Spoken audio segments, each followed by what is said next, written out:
खाथियाव थाङै थाङै मोनसे जों जबान होदों बे जबाना जाहैबाय मा जे जोंखौ सरकाराव लाबो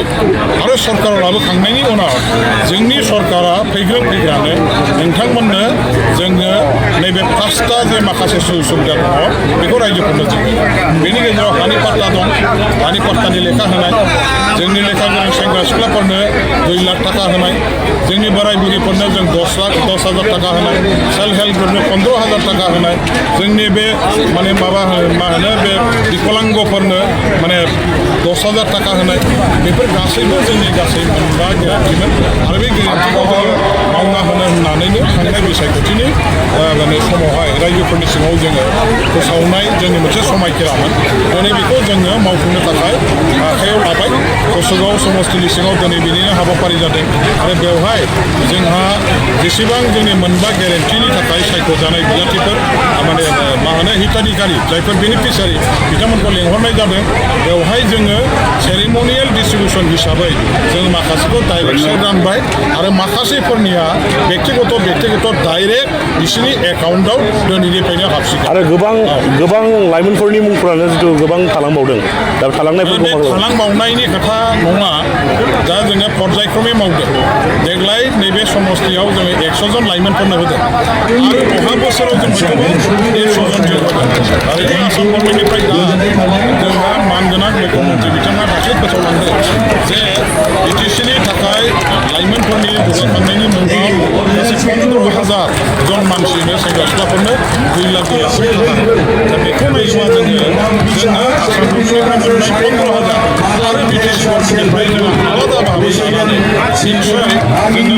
बोसोराव आरोबाव जायफोरनि खालामबाय बिसोरनो होनो हानाय रोखोमै देग्लाय 100 जन होदोंबा खालमासि जोङो 200 जन होनो हानायनि बे मोनसे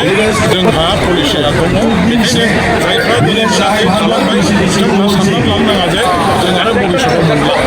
जोंहा खालमासि गासैबो मोननायनि बे राहा लामाखौ जोङो न'खराव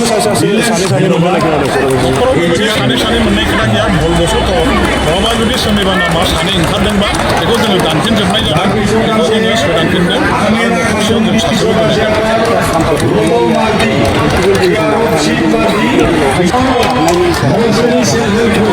हाबनायनि इसोरा नङा अलरेडि हाबबाय जोंनि चिराङाव जोंहा बिजेपिनि नांगौनियाव मोनसे जोंहा सल' मोनसे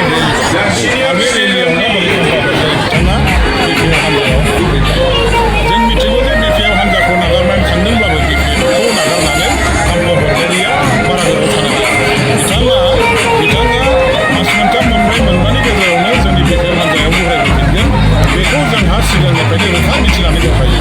दसे समनि थाखाय मानिबा खुंनाय दंमोन बेनि थाखाय बिथाङा दिनैहाय हान्जाखौ नागारना थांदों आरो दिनैहाय बिथाङा मास मोनबानि गेजेरावनो जोंनि हान्जायाव बरायहैफिनगोन बेखौ गोरलै नङा बिपिएफखौ जोनोम होगिरि बिटिसिखौ जोनोम होगिरि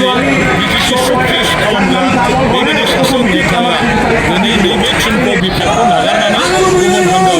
थांनानै खामानि मावहैनाया बिथांनि थाखाय दिन सम्भब नङा असम्भब बेखायनो बिथाङा गिदिंनानै उनावहाय फैफिनगोन बेखौ जोंहा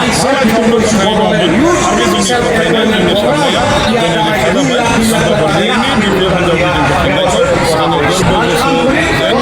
माने बिथांखौ मोजां खुसिजों फोजोबनानै लाबाय आरो बिथांखौ गोख्रों खालामनो थाखाय जाहाथे खामानि मावजानाय गासैबो बियो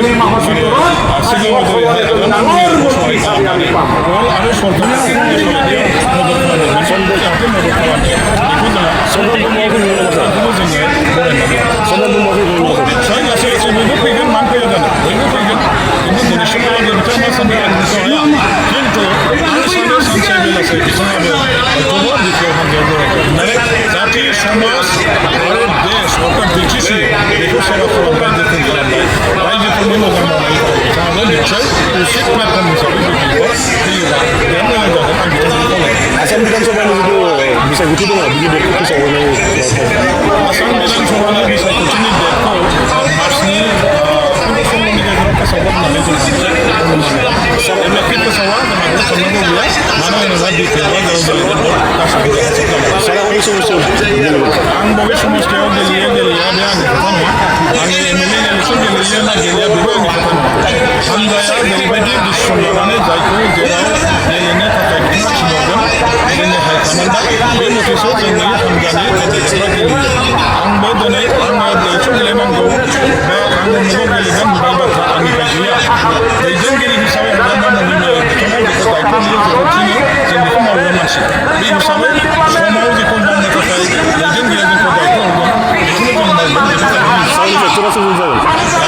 नोंथांमोननि फेक्टरा सोरजों जागोन इलेक्सना सोरजों आं रावखौबो फेक्टर नुवाखै फैगौ सायख'थियाव बरंसो आं बेखौ दा सानबाय थादों आंनि मोनदांनायाव आं बुजिना लादों जायफोर